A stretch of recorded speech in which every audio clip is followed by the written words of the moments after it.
Véritable success story de la radio Espace Guinée, les Grandes Gueules, détentrices des meilleurs scores radio en Guinée, de la meilleure émission talk show, a donné le créneau horaire du départ au bureau et du retour à la maison, récoltant depuis des années consécutives le titre d'émission la plus écoutée en Guinée, toutes catégories confondues.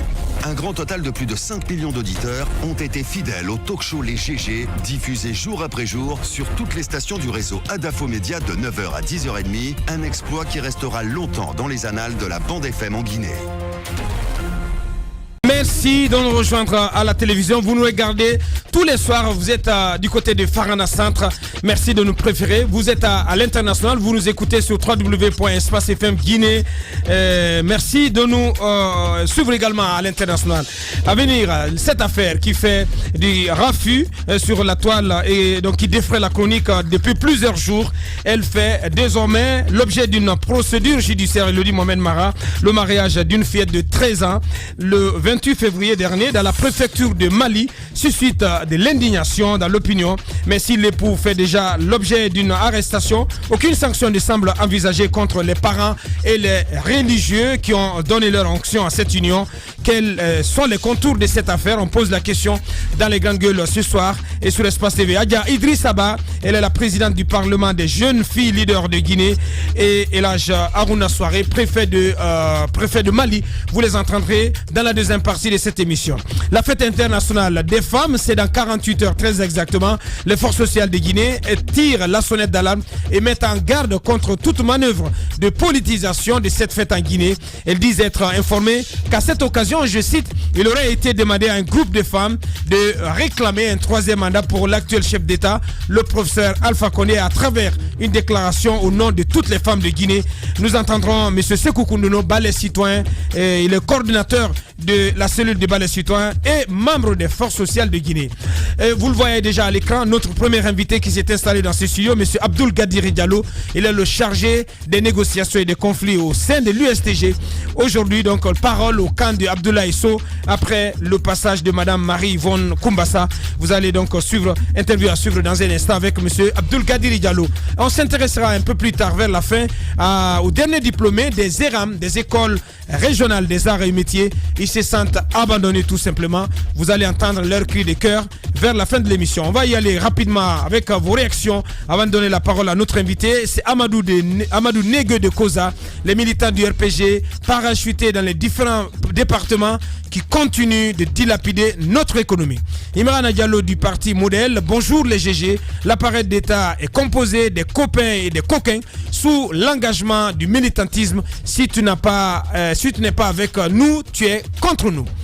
Lamine Barikeel qui nous écrit aussi son message, malheureusement n'est pas, le voleur n'aime pas être volé. C'est aussi simple que ça. C'est donc Lamine Barikeel qui signe ce message.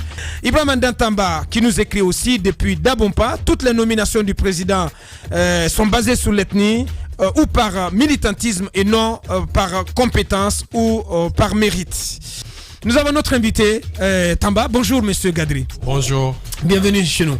Alors, la sortie récente de Madame Koumbassa dans notre studio n'a pas été pour vous plaire et n'a pas été pour plaire à Monsieur Sow, qui a été sérieusement indexé par la dame ici. Elle l'a présenté comme un menteur ou même quelqu'un qui chercherait ses intérêts, qui a touché très souvent une valise noire.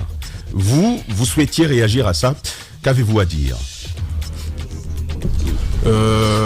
Effectivement, nous avons écouté l'intervention de la dame avant-hier avec une certaine appréhension. Nous trouvons que c'est des propos qui frôlent la diffamation, sinon la diffamation pure et simple. Je me rappelle qu'à un moment donné, l'un de vos chroniqueurs lui a même demandé est-ce qu'elle a les preuves de ce qu'elle avance. Parlez dans le micro s'il vous plaît. On lui avait demandé de fournir les preuves de ce qu'elle annonçait, mais bon, malheureusement, elle disait que la corruption n'a pas de preuves, c'est ce que j'ai entendu. Moi, je veux juste recadrer un peu les choses. Oui. Pour la petite genèse.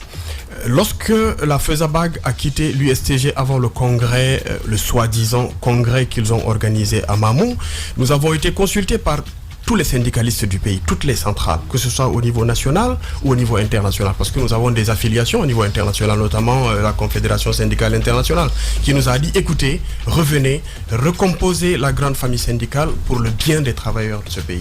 Nous avons écouté. La CNTG a été mandatée pour nous rencontrer et pour qu'on essaye de discuter pour mettre table rase. Ouais. Les gens qui sont partis à Mamou faire un soi-disant congrès que nous appelons une réunion d'amis ou de famille, étaient dans la salle le jour où il y a eu cette réunion que nous avons appelée les États généraux. Vous comprenez? Nous avons dit, ok, écoutez, nous comprenons ce que vous nous demandez et nous sommes d'accord pour revenir pour discuter, faire les États généraux de l'USTG, mettre le doigt sur ce qui ne va pas et partir sur de nouvelles bases. Ils étaient là. On a décidé de faire un report. Le secrétaire général d'antan a pris un acte faisant un report du congrès de Mamou, envoyé au niveau de toutes les radios, au niveau à l'intérieur du pays et même au préfet. Ouais. Malgré cela, compte tenu du fait qu'il y a eu des gens qui se sont déplacés de certaines localités pour venir à Mamou, le bureau exécutif de l'USTG d'antan a dit, écoutez, on va mandater certaines personnes pour aller sensibiliser les gens, leur faire comprendre le pourquoi du report. Et mieux que ça, essayer de faire les stats de ceux qui sont venus et ceux qu'ils ont engagés comme dépenses, pourquoi les rembourse? Et leur faire comprendre que nous avons fait le report parce que nous avons besoin de nous retrouver. Ce qui a été fait. Et Abdoulaye Camara a été désigné.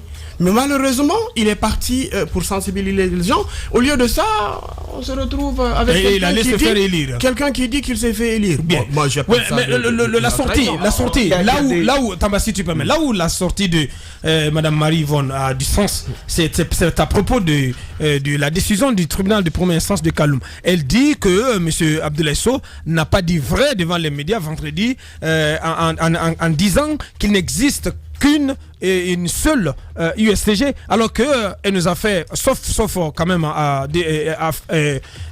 comment je vais dire, avis contraire. Et elle nous a fait comprendre que le tribunal s'était déclaré incompétent à connaître de cette affaire.